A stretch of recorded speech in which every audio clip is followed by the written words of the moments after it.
सभी साथियों को नमस्कार और उम्मीद है आप सभी अच्छे होंगे। आज के इस छोटे से वीडियो सेशन में हम लोग डिस्कस करने वाले हैं कोलाइड के समान उदाहरण को कैसे याद रखा जाए। जी हाँ दोस्तों, अभी रेलवे के नए ट्रेंड में कोलाइडल सॉल्यूशन के एग्जाम्पल से लगातार क्वेश्चन पूछे जा रहे हैं। तो ऐसे में आप सभी छात्रों का लगातार ये कंप्लेन भी है कि गुरुजी इसका जो नाम है वो डिस्पर्सिंग फेज क्या होगा, डिस्पर्सिंग मीडियम क्या होगा, उस आधार पे याद ही नहीं रहता है इसका एग्जाम्पल।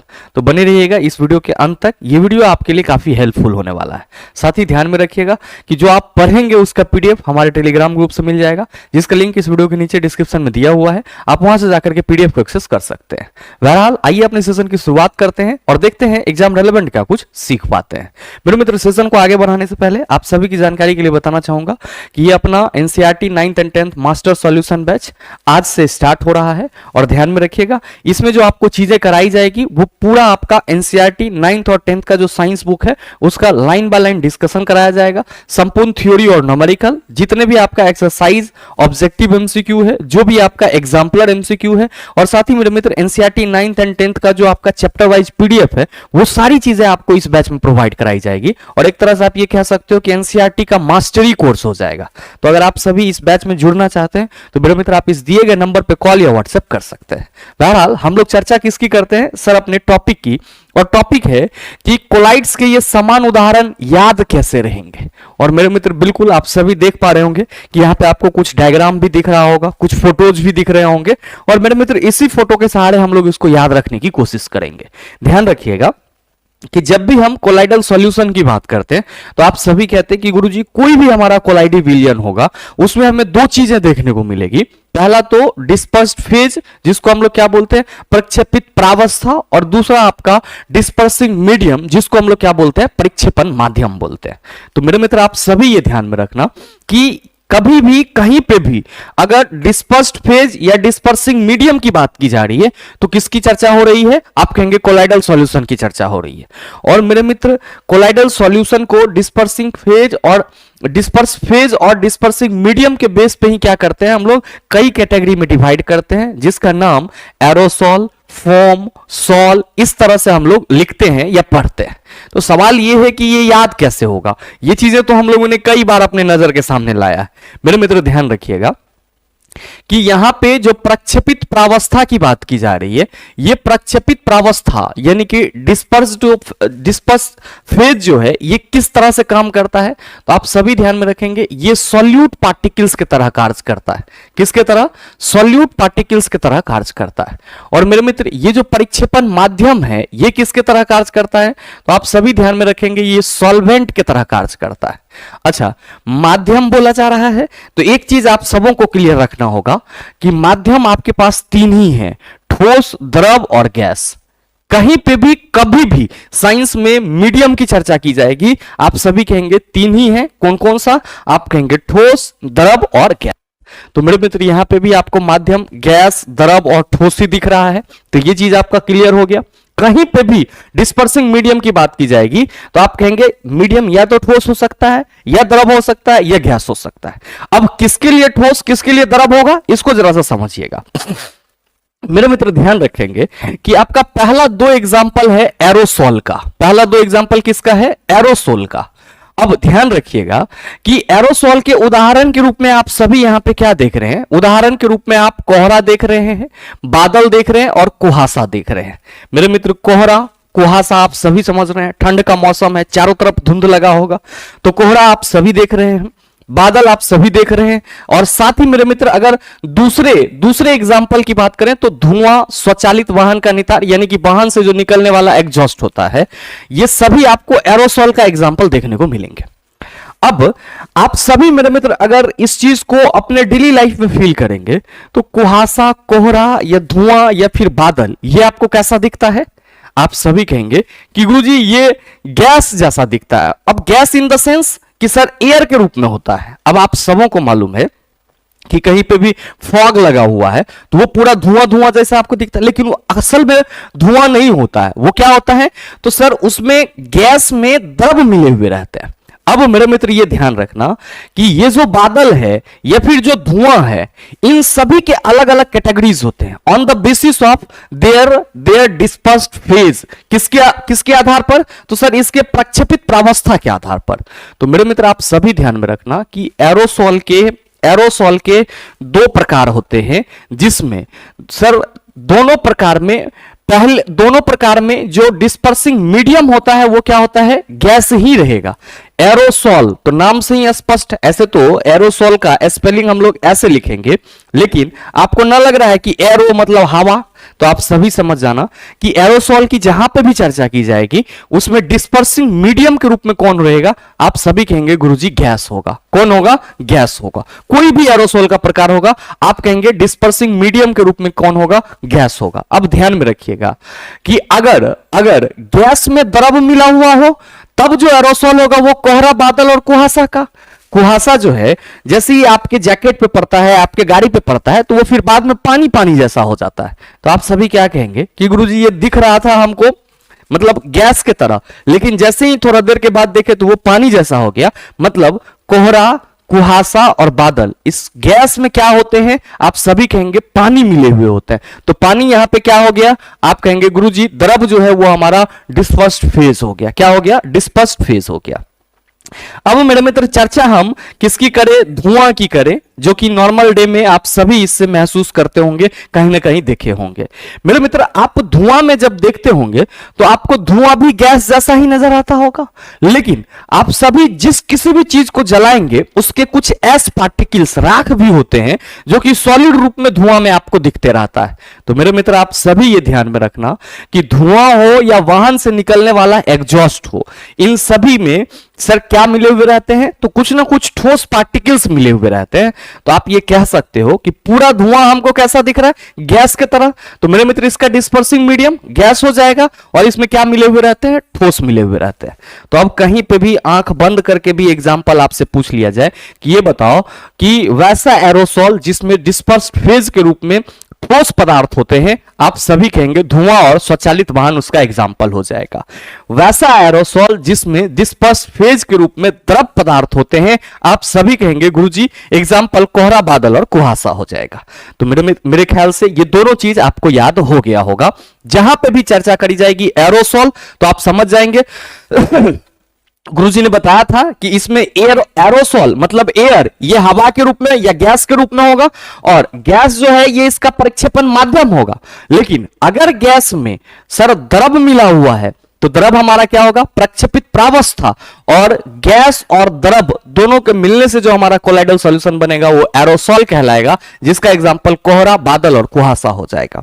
गैस में अगर ठोस मिला हुआ है तो मेरे मित्र वो क्या हो जाएगा? आप कहेंगे एरोसॉल का ही एक अलग प्रकार होगा, जो कि धुआं, स्वचालित वाहन, इसका क्या स्वचालित वाहन का जो एग्जॉस्ट होगा वो सब इसके एग्जाम्पल हो जाएंगे। नेक्स्ट मेरे मित्र ध्यान रखना, हम ये आपको मतलब 3-4 स्लाइड इसलिए लगाए हैं कि सभी स्लाइड में आपका ये डायग्राम आता तो असर सही से एडजस्ट नहीं होता और आपको दिखता भी नहीं। तो ये दो चीजें तो मेरे मित्र आपका याद हो गया। अब है नेक्स्ट कि फोम। ध्यान रखिएगा कि फोम के दूसरे एग्जाम्पल यहां पे भी आपको देखने को मिलेंगे। अब अंतर क्या है इसको समझना। जब भी सवाल आपसे पूछा गया तो ये कि शेविंग क्रीम निम्नलिखित में से किस प्रकार के कोलाइडल का उदाहरण है, तो आप सभी कहेंगे गुरुजी ये फोम है। अब इसको कैसे कनेक्ट करना है? तो आप सभी जब शेविंग करवाने के लिए सैलून जाते होंगे तो सैलून वाला आपसे जरूर एक बार पूछता होगा कि सर फोमे से बना दें, क्या कि उसका ज्यादा पैसा लेता है। तो मेरे मित्र आप सभी ध्यान में रखना कि जितने भी शेविंग क्रीम हैं वे सब के सब किसके एग्जाम्पल होंगे? आप कहेंगे फोम के एग्जाम्पल होंगे। तो सवाल यह है कि गुरुजी इसमें डिस्पर्स फेज और डिस्पर्स मीडियम को कैसे याद रखेंगे? मेरे मित्र फोम वाला जिलेट का जो है क्या है सर? डब्बा है, और इसको जैसे ही आप दबाओगे तो इसमें से पिचुक से क्या बाहर आएगा? तो सर इस तरह की आपको क्रीम देखने को मिलेगा। अगर आप इसको सही से ऑब्जर्व करेंगे तो आपको लगेगा क्या कि ये हमारा मतलब गैस जैसा निकला है, मतलब फुहारा जैसा निकला है, और क्या हो गया है? तो आप सभी कहेंगे थोड़ा देर के बाद ये लिक्विड जैसा हो गया है। तो मेरे मित्र आप सभी ध्यान में रखना कि फोम जो है ये गैस जैसा निकलता है और थोड़ा देर के बाद द्रव हो जाता है। तो सर इसका जो डिस्पर्सिंग मीडियम है वो क्या है? द्रव, और डिस्पर्स फेज क्या होगा? आप कहेंगे गैस होगा। तो मेरे मित्र अगर आपसे ये सवाल कर लिया जाए कि शेविंग क्रीम का या कोलाइडिविलियन शेविंग क्रीम या कोलाइडल के प्रकार शेविंग क्रीम का प्रक्षेपित प्रावस्था निम्न में से क्या होगा, आप सभी क्या कहेंगे? प्रक्षेपित प्रावस्था जो है सर फोम के लिए, शेविंग क्रीम के लिए वो गैस हो जाएगा। क्या हो जाएगा? गैस हो जाएगा। और प्रक्षेपण माध्यम आप कहेंगे सर द्रव में गैस मिले होंगे। क्या होंगे? द्रव में गैस मिले होंगे। तो ये चीज आप सभी हमेशा ध्यान में रखेंगे कि जब भी हम सर दाढ़ी बनाने की बात करेंगे, शेविंग क्रीम की बात करेंगे, तो आप कहेंगे फोम से भी दाढ़ी बनता है, तो शेविंग क्रीम फोम का उदाहरण हो गया। अब इसमें प्रक्षेपण माध्यम और प्रक्षेपित प्रावस्था क्या होगा, तो आप कहेंगे प्रक्षेपण माध्यम द्रव हो जाएगा और प्रक्षेपित अवस्था जो है वो गैस हो जाएगा। अब मेरे मित्र नेक्स्ट बात करते हैं किसकी? बात करते हैं हम लोग, ये तीन तो हमारा याद हो गया। अब नेक्स्ट है इमल्सन। तो इमल्सन तो बहुत ही कॉमन सा है मेरे मित्र, जो दूध आपके घरों में यूज होती है वो इमल्सन का उदाहरण है। और साथ ही जो फेस क्रीम, फेयर लवली, विक्को ये सब लगाया जाता है, सब क्या है आप सभी याद रखना, इमल्सन के उदाहरण है।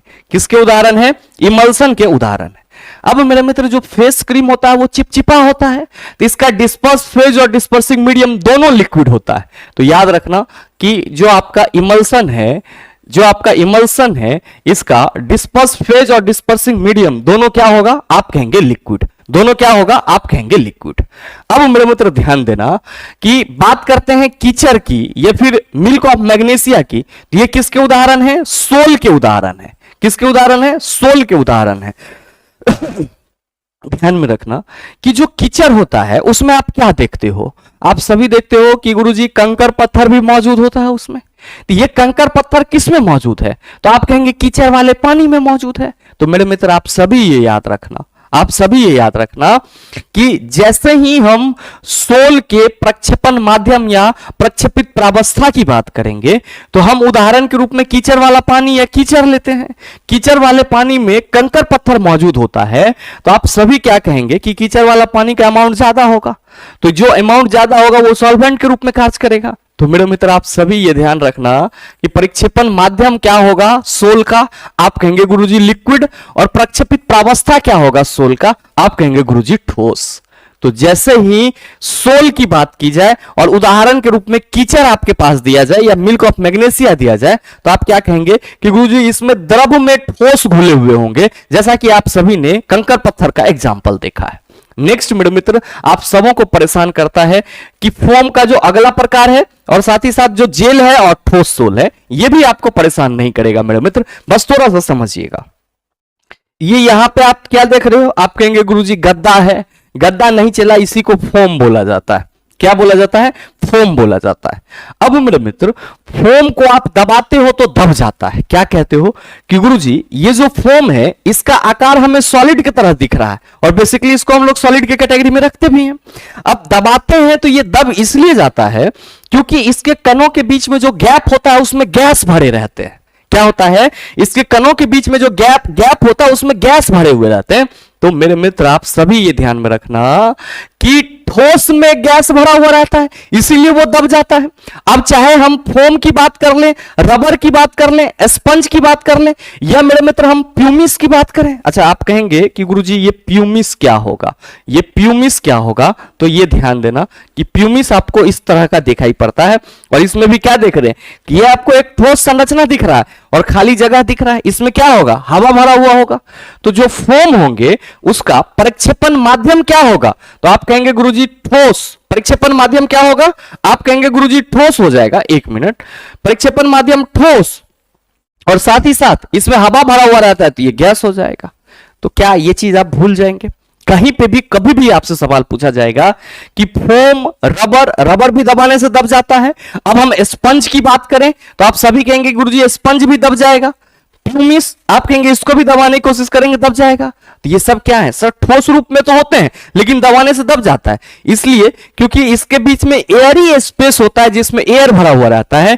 तो ठोस में अगर गैस मिला हुआ है तो वो फोम का उदाहरण हो जाएगा, जैसे कि मेरे मित्र आपका रबर, स्पंज, प्यूमिस इत्यादि। नेक्स्ट मेरे मित्र ध्यान देंगे यहां पे आपका ये 2 बार आ गया था और इसका भी यहां जरूरी भी नहीं है, ठीक है। यहां पे आपको किसका जरूरी है? जेली का जरूरी है। और जेली ध्यान में रखिएगा, जेली की अगर हम लोग बात करेंगे, जेली की अगर बात करेंगे तो जेली आपको कुछ इस तरीके का दिखेगा। एक मिनट कहा गया जेली?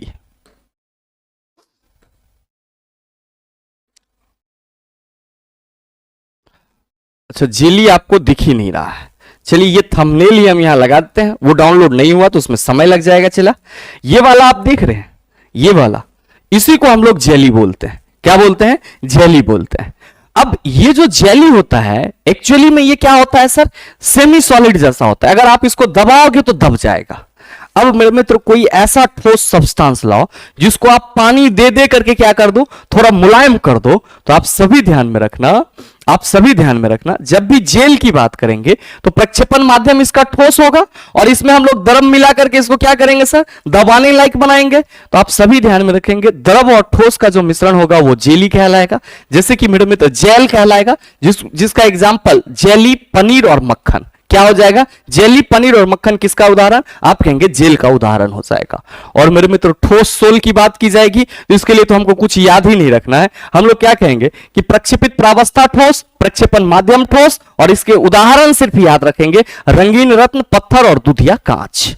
तो अगर आप इस तरह से चीजों को अपने माइंड में सेट करते हैं तो हमें नहीं लगता है कि आपको बहुत ज्यादा कठिनाई महसूस होगी। बस एक बार हमारी बातों को, इस वीडियो को आप 1 से 2 बार अपने माइंड में सेट करने की कोशिश करेंगे, आपको सारा एग्जाम्पल आपके माइंड में सेट हो जाएगा।